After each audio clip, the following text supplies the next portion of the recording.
Hey all, this is Scalability Part 2, and today I want to continue to discuss the topic of scalability and doing this by asking the right questions. So, the first question we are going to ask is whether it is possible to bake in scalability into a startup.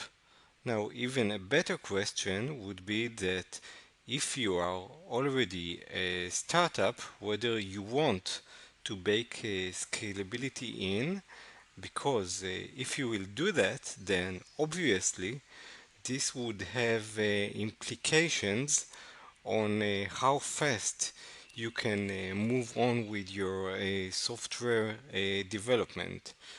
So the answer to that, I think, at least in my mind, is very simple. And it is that first you should be aware of what scalability means. And this is what we are going to discuss in these episodes. And once you are aware of it, then you should not block. I mean, you should design your software. You don't have to implement scalability from zero, from for a little fast growing if you don't have really too many customers. I mean, if you have two customers, 10 customers, 100, you still even many more, right? You still don't need the scalability in your tool set. However, what you need to know is that what is better doing is that you what you bake in is not the solution, is that when it comes the time that you need to change your architecture, that you won't need to recreate everything from scratch. So there is this other possibility, maybe, that you know that when the time will come, you will be able to recreate everything. So in this case, this is okay, but you don't really know that. And if you don't really know that, then the thing is that with very little effort, you can avoid doing this revolution and this recreation or rewrite of the whole code base. And how can you do that? You can do it with simple steps. For example, if you have a database, you can always abuse the database or utilize it to the end. You can use every little non-standard SQL if it's relational database, every little non-standard query into this database and just use it all over the code base. And then when times come, you have and you understand you want to change the database mainly because it costs too much money and we want to move to an open source solution. Then you find out that you need to rewrite many of your queries and maybe it impacts all of your software. But if you wrote your software in a way that when you access the database, you less care which database you access. You less care whether it's even a NoSQL or relational database. You just do get into the database, the get by key and set by key, and maybe you do some searches. And when you have some specific queries, then you move them to the side to specific files, when later you can take those specific files, even you can call it by specific names, or so that later on when you move on to a different kind of database or when you change your architecture and you cannot do these complex searches on your database and you need to change somehow the way you do searches. Maybe you now have sharding. We'll talk about this concept in the future. So so that in the future it will be much easier to access the database.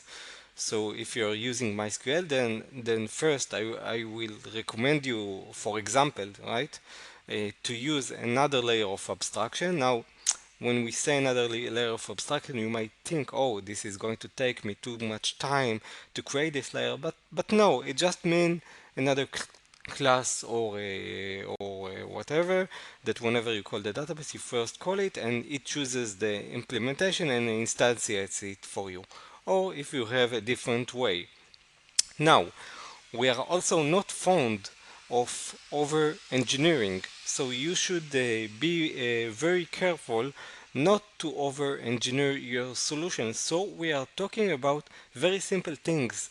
I didn't really mention a map that loads the type of the database from a configuration, and this configuration is injected and stuff like this.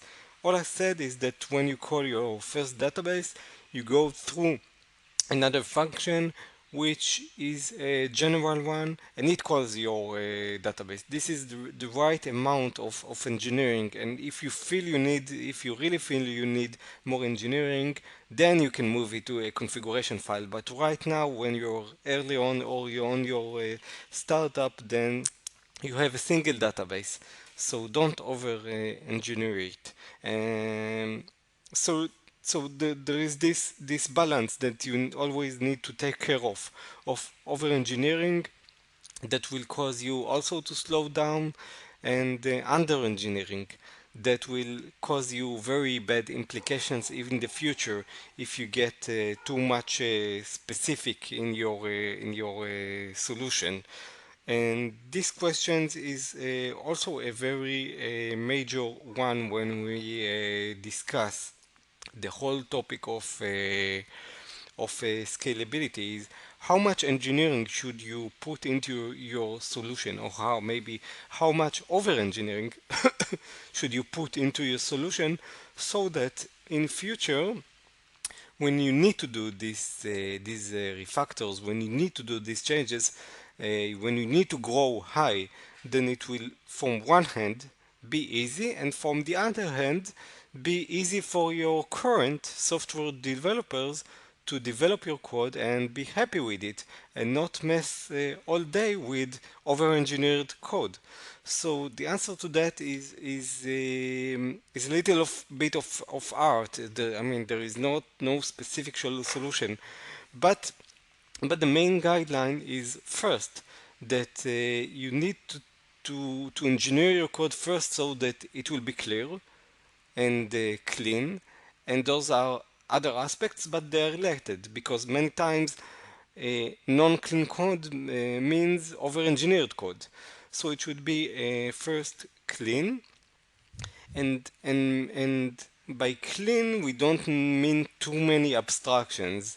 It means in general that you should always try to read your code and understand from the user perspective whether it is clean and clear for the reader of the code, and you should apply different use cases, such as ask yourself, okay, what if I need to change the database?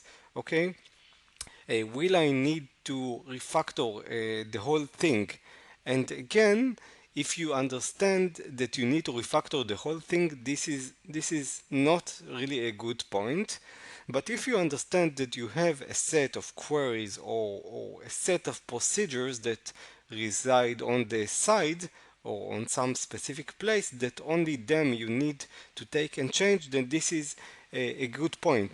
Now, if you rely on the architecture of your database, let's say for replication or some kind of sharding, then then from one hand this is okay, but you might maybe also want to check if there is if the underlying architecture can be applied to other databases.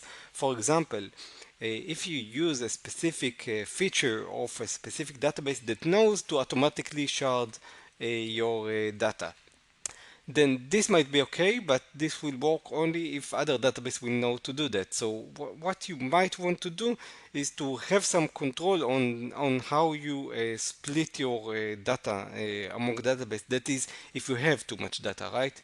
If you have too much data, then if you have some control, and so if you know, on because this procedure can be simple, yeah, right? In many times it can be presented as a very complex procedure, but you can treat it as a simple one, so that when you move to another database, you can apply the same procedure. So the main thing I wanted to stress in this second episode about scalability is that you should try to make your code clear. You should try to be able to change your code in the future without devastating and refactoring the whole application. And you should try to put a minimal effort into it. It doesn't mean you need to put too much effort in it. And it's possible. These things are possible. Next time you're doing something, think if it is possible to make it just a little bit generic, not too much generic, just a little bit generic with a little bit of abstraction, a little bit that will not make it too much complex, so that you can change the things in future and scale them in future. And with that, we end this episode, and I hope you enjoyed it. If you have any feedback, please let me know so that I know how to improve it. And I will see you in the next one. And again, I really want to stress out, please give me feedback about this episode so we know how to improve it for the next episode. Thank you, and I hope you enjoyed it.